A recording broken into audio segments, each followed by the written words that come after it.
I watched my mother's face when she realized what she'd done. Before I tell you how we got there, hit subscribe and turn on notifications. You will not want to miss how this ends. It wasn't a scream. It wasn't even a gasp. It was something smaller and worse. A flicker behind her eyes, like a woman watching a car crash she'd caused in slow motion, unable to look away and unable to stop it. Her hand was still wrapped around the porcelain cup. Her lips were still wet from the sip. And across the table, my brother Daniel had gone the color of old paper. I sat very still and said nothing, because there was nothing left to say. The trap had already closed. It just hadn't closed on me. But to understand that moment, the one that ended everything and started everything, you have to go back 3 weeks, to the day my father called a family meeting and, without meaning to, signed his own succession plan, in blood he didn't yet know would be spilled. My name is Rachel Voss, and until I was 34 years old, I believed my family loved me, in the ordinary, complicated way families do. Imperfectly, but honestly. I no longer believe that. I'm not sure I believe in ordinary love at all anymore. What I believe in now is leverage, and the fact that people will smile at you for years, while quietly calculating the exact moment your death becomes convenient. Voss & Klein Manufacturing had been my father's life's work. He'd built it from a single machine shop in 1987 into a 140-employee company that made precision components for the aerospace industry. It wasn't glamorous.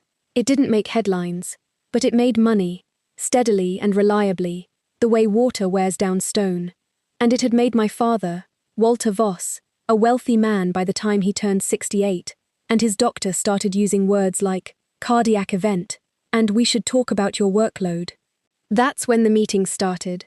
Formal ones, in the walnut-paneled conference room at the top of the building, the one with the window overlooking the loading dock where I used to watch trucks come and go as a kid, sitting on my father's lap while he explained profit margins to me like they were bedtime stories.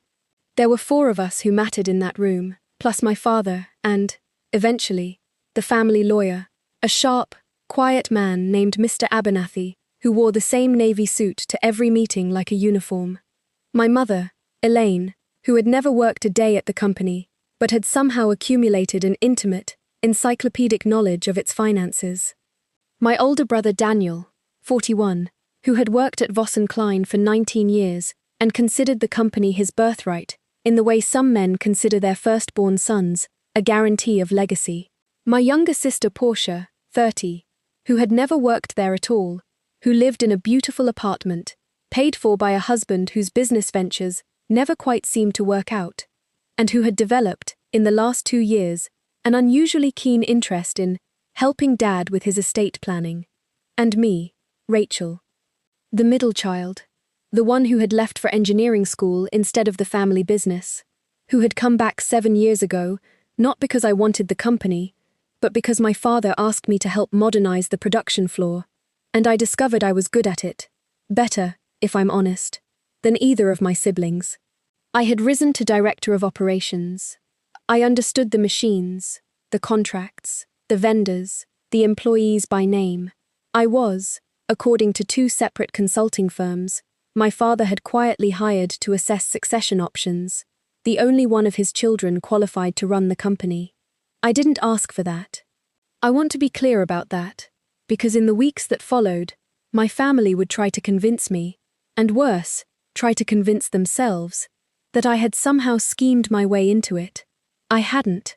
I had simply shown up, day after day, and done the work, while my siblings treated the company like a trust fund with a parking lot. The meeting that started it all took place on a Tuesday in March. My father sat at the head of the table, looking smaller than I remembered him, his color not quite right, a folder in front of him thick enough to be a small book. "I've made a decision," he said, "about the future of this company, and I want to explain it to all of you, before the lawyers make it official." Daniel leaned forward immediately, Portia's fingers stilled on her phone. "Rachel will take over as CEO," my father said, "effective on my retirement, or in the event of my death, whichever comes first. She'll hold 60% of the voting shares. Daniel and Portia will each hold 15% as non-voting equity. with income distributions. Your mother retains her 10% and the house. The silence that followed had a texture to it. I remember thinking, absurdly, that it felt like the moment before a dropped glass hits the floor, that stretched half-second where you know it's going to shatter but it hasn't yet. "That's not fair," Portia said, too quickly, the words tumbling out before she'd had time to arrange her face into something more diplomatic. "I'm your daughter too. You've never worked here," my father said, not unkindly, but not gently either. "Daniel has worked here 19 years and can't run a P&L statement without an accountant holding his hand. Rachel restructured the West Michigan line and saved us $4 million last year. This isn't about who I love. It's about who can keep 300 families employed after I'm gone." Daniel's jaw worked like he was chewing on something bitter. 19 years, he said quietly. 19 years, and I get 15% and no vote. "You get 15% and no vote," my father agreed, "because the last time I gave you decision-making authority, you signed a distribution contract that cost us our second largest client. I love you, son. I don't trust you with this. Those are two different things, and I'm old enough now to stop pretending they're the same." I should have felt triumphant. I felt sick. I remember looking at my mother, waiting for her to soften the blow, to say something conciliatory, the way she always did at family dinners, when an argument threatened to boil over. Instead, she was looking at her hands, and there was something in her expression I couldn't quite name yet. I would understand it later. It was arithmetic. She was doing math. "Walter," she said finally, "don't you think this deserves more discussion? More time?" "I've had a heart attack, Elaine," my father said. "I don't have more time. I have the time I have, and I'm using it to make sure this company doesn't die with me." The meeting ended without resolution, in the way family meetings often do, not because anything was resolved, but because everyone had reached the limit of what they could say out loud in front of each other. Mr. Abernathy gathered his papers. My father excused himself early, looking exhausted in a way that frightened me. Daniel left without a word. Portia lingered by the door just long enough to give me a look I would replay in my mind 100 times over the following weeks. Not anger, exactly. Something colder. Something that had already made a decision. I drove home that night and told myself it would blow over. Siblings fight about inheritance. It's a cliché, precisely because it happens in almost every family, with anything worth fighting over. I told myself that in a month, Daniel would still be irritated but resigned, that Portia would find some other project to throw her restless energy at, that my mother would go back to hosting Sunday dinners like nothing had happened. I was wrong about all of it, and I was wrong in a way that nearly cost me my life. The first thing I noticed, looking back, was how often my mother started showing up at the office. She had never done that before. In 7 years of me working there, my mother's presence at Voss & Klein had been limited to the annual holiday party and the occasional lunch with my father. Suddenly, in the 2 weeks after the meeting, she was there constantly, bringing my father coffee, checking in, lingering in the break room with a warmth that felt performative, in a way I couldn't articulate, but could absolutely feel. She started bringing me coffee too. "You work too hard," she'd say, setting a cup on my desk. "A little too sweet, made a way I hadn't asked for. You need to take care of yourself, sweetheart." I drank it, at first, because why wouldn't I? My mother had never given me a reason to distrust a cup of coffee in my entire life. I was 34 years old, and had spent my whole existence assuming that the people who shared my blood shared, at minimum, a basic commitment to not harming me. That assumption is the kind of thing you don't examine until it's gone. The second thing I noticed was Daniel and Portia talking. A lot. This, too, was unusual.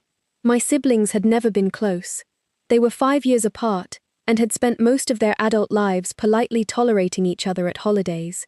But in the weeks after the meeting, I'd walk past Daniel's office and hear Portia's voice through the door, low and urgent. I'd see them in the parking lot together, heads bent close, conversations that stopped abruptly whenever I approached. I told myself it was natural. Of course they were talking. They'd both just been cut out of the thing they thought they were owed. Of course they were commiserating. The third thing was smaller, and it was the thing that finally cracked the shell of my denial. It was a Thursday, 3 weeks after the meeting, and I was in my office late, going over vendor contracts, when I overheard my mother on the phone in the hallway. She thought the door was closed all the way. It wasn't. No, I told you. It has to look natural, she was saying, her voice pitched low, urgent in a register I had never heard from her before. Rachel's healthy as a horse. Nobody's going to question it if it happens gradually. Daniel, you have to trust me on this. I've done the research. It's not going to come back on any of us if we're patient. I sat frozen at my desk, my pen suspended over a supplier invoice. My heart suddenly loud enough that I was sure she could hear it through the wall. Nobody's going to question it if it happens gradually.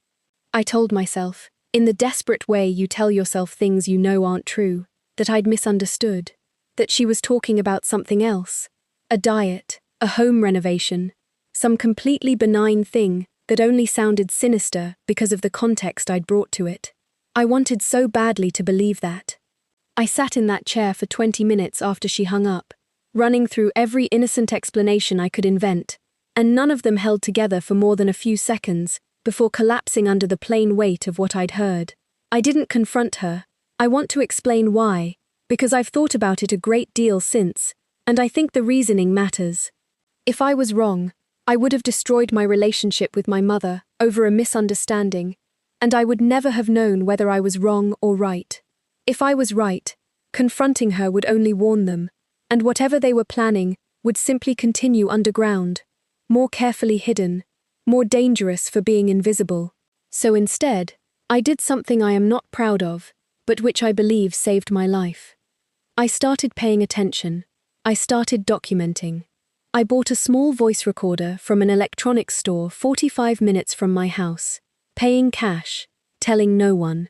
I began carrying it in my blazer pocket during family interactions.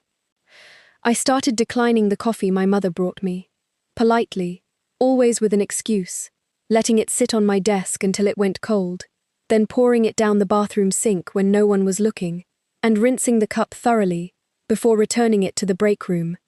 I started watching, really watching, the way people watch when they've stopped assuming safety and started assuming danger. And I saw things I hadn't let myself see before. I saw my mother, one afternoon, standing at the break room counter, with her back to the door, doing something with a small bottle that she slipped back into her purse the instant she heard my footsteps. I saw Portia, who was supposedly too busy with her estate planning consulting to visit the office more than once a month, suddenly appearing at Voss & Klein 3 times in 1 week, always around the time coffee was being made, always leaving quickly afterward. I saw Daniel avoiding eye contact with me, in a way that had nothing to do with the normal awkwardness of sibling rivalry, and everything to do with guilt. The specific, hunched shoulder guilt of a man who has agreed to something he can't quite look at directly. I told my father none of it. This, too, requires explanation. My father was 68 years old, with a heart condition his doctor had explicitly told him to manage, by avoiding stress. If I told him his wife and 2 of his 3 children were plotting to poison his favorite daughter, I genuinely did not know whether it would kill him faster than any coffee ever could. I decided, and I still believe this was the right decision, even though it meant carrying the weight alone for 3 more weeks, that I needed proof before I brought this to anyone. Proof that would hold up not just morally, but legally, and proof that wouldn't simply give my mother and siblings the chance to destroy evidence and regroup. So I waited, and I watched. And I planned. The turning point came on a Sunday evening, at what should have been an ordinary family dinner at my parents' house. My mother had, for the first time in months, insisted that everyone attend. Daniel, his wife Meredith, who I don't believe was involved in any of this, and who I have since told everything, Portia, her husband Craig, and me. My father sat at the head of the table, looking frailer than he had even 3 weeks earlier, and I remember a specific, cold thought crossing my mind. They are running out of patience, and that means they are getting careless, and careless people make mistakes I can use. Dinner was strained but unremarkable. It was afterward, when my mother brought out coffee, A small ceremonial pot she'd started keeping just for family dinners. Something new in the last month, that I understood the timeline had accelerated. "I made a new blend," she said, pouring cups for everyone at the table. Her hands, I noticed, slightly unsteady. "Hazelnut. Rachel, you always liked hazelnut." I did like hazelnut. She was right about that, which was, in its own quiet way, the most disturbing detail of the entire evening, that she remembered enough about me to bait a trap with precision, while planning to end my life. She set the cups down in a specific order, moving around the table with a kind of choreographed care I might not have noticed if I hadn't spent 3 weeks training myself to notice everything. My father's cup, Daniel's cup, Meredith's cup, Craig's cup, Portia's cup, and then mine, last, placed directly in front of me with a small, strange smile that didn't reach her eyes. I looked at that cup for what felt like an eternity, but was probably 4 seconds. Steam rising off dark liquid, the faint nutty smell of hazelnut, my mother's hand still resting near the handle, a half-second longer than necessary, as if she needed to confirm it was in exactly the right place. And I thought, this is it. Tonight is the night. If you think you know what I did next, drop your guess in the comments, and if this story has you on the edge of your seat, smash that like button before we go on. It really helps this reach more people. I don't know, even now, exactly what gave it away in that specific moment. Whether it was some subtle asymmetry in how she'd poured the cups, or the particular tension in her shoulders, or simply the accumulated weight of 3 weeks of small, wrong details finally reaching critical mass. But I knew, with a certainty that felt less like deduction and more like animal instinct, that the cup in front of me was not safe. Here is what I did, and I want to describe it precisely, because the margin between what happened and what could have happened was measured in seconds. My father's chair was to my left. He was mid-sentence, telling Craig some story about a supplier negotiation from decades ago, gesturing with his hands the way he always did, not yet reaching for his coffee. Everyone else's attention was on him, the way attention in a family always gravitates toward the person telling the story. I reached for the sugar bowl in the center of the table. A perfectly natural, unremarkable motion, the kind of thing people do 100 times at family dinners, without anyone registering it as significant. As I leaned forward, my body shielding the table's center from view for just a moment, I shifted my cup and my mother's cup, swapping their positions with a small, practiced motion of my wrist. I had, in the preceding days, actually practiced this, alone, in my kitchen, with 2 identical mugs, until I could execute the swap in under a second, without looking like I was doing anything but reaching for the sugar. My mother's cup, poured first, placed at her own seat with the same care as all the others, was now in front of me. My cup, the one she had prepared last, with that half-second of extra attention, was now in front of her. I added sugar to what was now my cup, with a hand I willed to stay steady, my heart slamming against my ribs so hard I was sure someone would notice, though of course no one did. No one was watching me. That was the entire, terrible point of the plan I had just disrupted. No one watches the person who isn't supposed to be a threat. "This smells wonderful, Mom," I said, and my voice came out almost normal. Almost. She smiled at me, warmly, guilelessly, the same smile she'd given me at every birthday, every graduation, every ordinary family dinner of my entire life, and reached for her cup. The cup that was now, unknowingly, mine. I want to be honest about what I felt in that moment, because I think it matters, and because I've turned it over in my mind more times than I can count. I did not feel triumphant. I did not feel vindicated. I felt something closer to grief, an early, anticipatory grief for the mother I was about to watch harm herself, for the family that no longer existed in the shape I'd believed it did, for the version of my life where none of this had ever been necessary. She lifted the cup, she drank. I made myself eat a piece of pie. I made myself talk about nothing.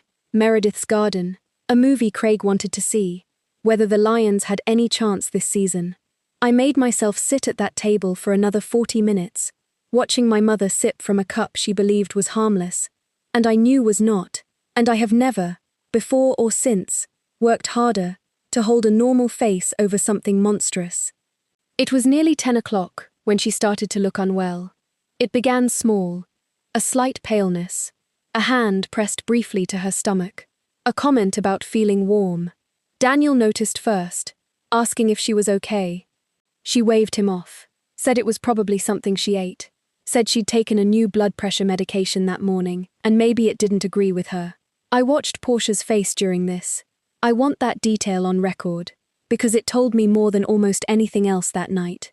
Portia's expression wasn't concern, it was confusion, rapid, uncomprehending confusion, the look of someone watching a plan execute itself in entirely the wrong direction, unable to understand why the choreography had gone wrong, when every step had supposedly been rehearsed. By 10:30, my mother was doubled over at the kitchen sink, vomiting, her skin grey, sweat beading at her hairline. My father, alarmed now, in a way that cut through my guilt like a blade, was already calling 911, his own hands shaking. "What did you eat?" Meredith kept asking, panic climbing into her voice. "Elaine, what did you eat? What's different? Tell the paramedics when they get here." "Nothing," my mother gasped between heaves. "I don't understand. I didn't eat anything different. I just had coffee, the same coffee everyone—" She stopped. I watched the words die in her throat. I watched her turn, still doubled over, still retching, and look at the cup sitting on the counter, where she'd set it down before things got bad. The cup I had switched. The cup that had been meant for me. I watched her look at that cup, and then look at me, and I watched, in the space of maybe 2 seconds, her entire understanding of the evening rearrange itself into horror. That was the moment. The one I described at the very beginning. I watched my mother's face as she realized what she had done. Not just that she'd poisoned herself, but that she'd only poisoned herself because I had known, because I had seen through it, because whatever they had planned had been discovered, and quietly, silently defeated, hours before she'd even lifted the cup to her lips. The paramedics arrived 9 minutes later. I did not tell them what I suspected. I let them treat it, initially, as a possible food poisoning or an adverse drug reaction, because I understood, even in the chaos of that moment, that the story I would eventually have to tell needed to be told carefully, deliberately, and to the right people first. My mother survived. I want to say that clearly and immediately, because I know the shape of a story like this can make people brace for the worst. She survived, though she spent 4 days in the hospital, and the doctors would later confirm, once I gave them what they needed to test for, that she had ingested a significant quantity of a specific cardiac-affecting compound, not immediately lethal in the amount consumed, but engineered, the toxicologist would later explain to investigators, to mimic the profile of a natural cardiac event in someone my age, someone without my mother's pre-existing heart-related vulnerabilities. In my mother's system, given her own health history, it had done considerably more damage than it would have to me. There was a bitter, terrible irony buried in that fact that I have never fully stopped thinking about. I gave the recording to the police 6 days later, after my mother was stable and out of the hospital, after I had consulted a lawyer of my own, not Mr. Abernathy, who represented the family and the company and therefore could not represent me alone, and after I had spent 3 sleepless nights deciding, finally, that protecting my father from stress mattered less than protecting my own life, and that he deserved to know the truth, regardless of what it did to his heart. I told him myself, before I told the detectives anything. I sat with him in his study, the recorder between us on the desk, and I played him the phone call I'd overheard, the one where my mother's voice said, "It has to look natural, and nobody's going to question it if it happens gradually." And I watched something in my father break that I don't think ever fully repaired, not in the 2 years since, not even now. He didn't defend her. That surprised me, though perhaps it shouldn't have. My father was many things, but he was not a man who lied to himself once the evidence was in front of him. He sat very still for a long time, and then he said, quietly, "I built that company so none of you would ever have to want for anything. I never imagined it would make someone want me dead, or want you dead, badly enough to do this." The investigation moved faster than I expected, mostly because I had spent 3 weeks building a case without knowing, consciously, that I was building a case. The recorder held 4 separate conversations, 2 between my mother and Portia, 1 between my mother and Daniel, and the final, incriminating one I'd overheard in the hallway. Forensic accountants, brought in at the request of my lawyer and eventually the county prosecutor, found a pattern of research on Portia's home computer.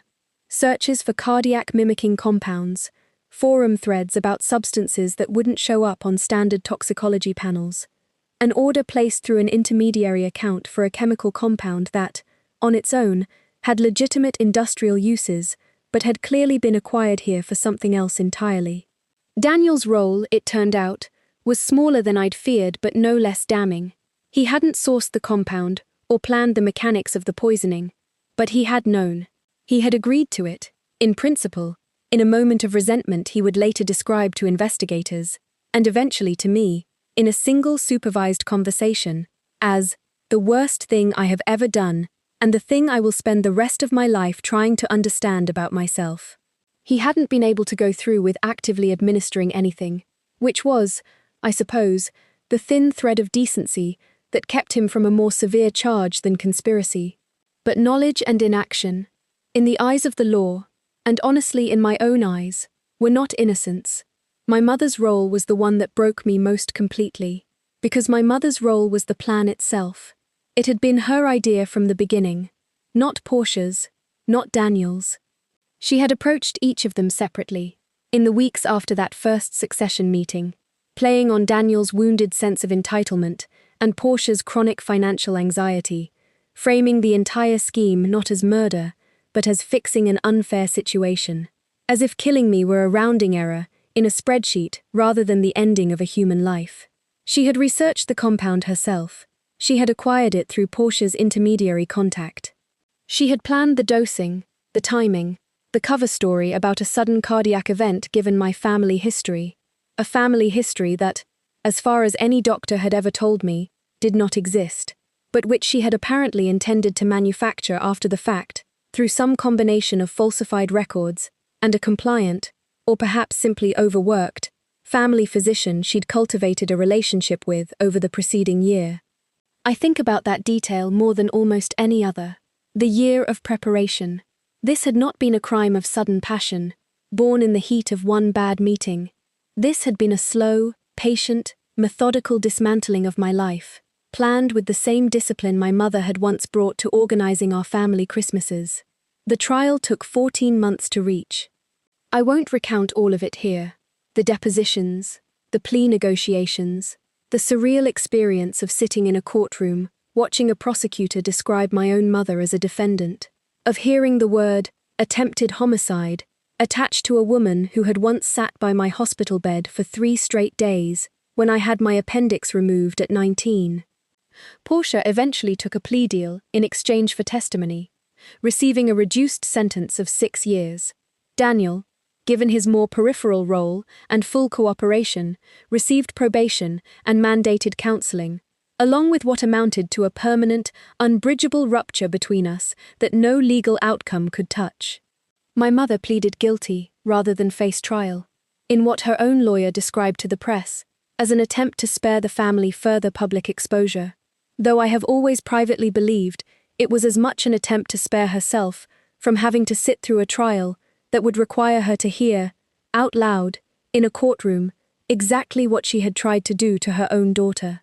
She was sentenced to 11 years. I visit her twice a year. I'm not always sure why.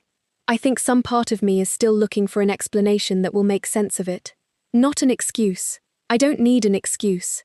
But some kind of shape I can put around what happened, that doesn't just end in the flat, senseless fact of a mother trying to kill her child, over money that was never going to make her happier than she already was.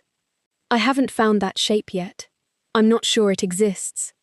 My father did not survive to see the trial's conclusion. His heart, already weakened before any of this began, gave out 8 months after that dinner, in the quiet, undramatic way that hearts sometimes finally do, after they've been asked to carry too much for too long. I was with him. I want that on record too, because I think it matters that despite everything, despite the family that had come apart around us both, we had that.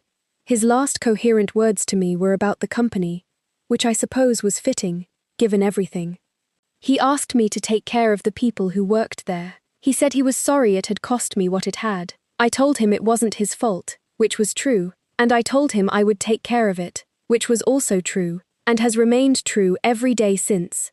I am CEO of Voss & Klein Manufacturing now, in full, uncontested control, holding not just the 60% my father originally allotted, but effectively the entire voting structure of the company, since my mother's and siblings' shares were placed into a trust as part of the legal settlements, with distributions redirected substantially toward restitution and, in my mother's and Portia's cases, toward the ongoing costs of their incarceration. I did not fight for that outcome vindictively. I want to be honest about that too, because it would be easy, telling this story, to paint myself as someone who emerged from all of it, purely as a victor, satisfied and unscarred. I am not unscarred. I run a company today that 140 families depend on, and I run it well, and some days that feels like the only clean, uncomplicated good thing that survived the wreckage of what my family did to itself. But I sleep with a different kind of caution now than I did before that Tuesday meeting in March. I check the seal on drinks I didn't watch being made, even coffee from friends I trust completely, a habit my therapist tells me is a reasonable, if unfortunate, adaptation, and one I may carry for the rest of my life. I have not spoken to Daniel since his sentencing hearing, though Meredith and I have maintained a careful, complicated friendship built almost entirely around the shared project of raising their 2 children with as little collateral damage as possible. I have not spoken to Portia at all. People ask me, sometimes, whether I regret staying quiet those 3 weeks, whether I should have gone straight to my father, or straight to the police, the moment I first suspected something was wrong. I understand the question. I've asked it of myself more times than I can count, lying awake at 2 in the morning replaying that hallway conversation, that break room bottle, that dinner table with its 5 identical cups. But I think, in the end, that patience was the only thing that saved me. If I had confronted my mother with suspicion, instead of proof, she would have denied everything, warned Portia and Daniel, destroyed whatever evidence existed, and waited, patiently, the way she had planned everything else, for a moment when I was no longer watching. I would have spent the rest of my life either constantly afraid or, worse, eventually convinced myself I'd imagined the whole thing, right up until the moment they succeeded. Instead, I watched, I waited, and when the moment came, when my mother set that cup down in front of me with a half-second too much care, I moved my hand toward the sugar bowl, and I moved 2 cups half a foot to the left and right, and in doing that small, quiet, almost invisible thing, I did not just save my own life. I watched my mother's face when she realized what she'd done, and in that terrible moment, I understood that the family I thought I had was never coming back, no matter what happened next in any courtroom. What I had instead was the truth, finally, fully visible, and a company that still needed someone steady enough to run it. I chose to be that person. I still am. The building still overlooks the loading dock. I still watch the trucks come and go some mornings, the way I did as a child on my father's lap, though I don't sit on anyone's lap anymore, and there's no one left to explain profit margins to me like bedtime stories. I explain them to new hires now, in the same walnut-paneled conference room where my father once told his children who he trusted and who he didn't, and got the answer wrong by exactly enough to nearly cost me everything. Every year, on the anniversary of that dinner, I make myself a cup of coffee, alone, in my own kitchen, made exactly the way I like it, watched by no one, poisoned by no one, and I drink it slowly, all the way to the bottom of the cup. It is, I have found, the only way I know how to mark the day I almost died, and the day I finally understood exactly what I was capable of when it counted. If this story kept you hooked, subscribe for more real-life family betrayal stories every week, and let me know in the comments what you would have done in my place.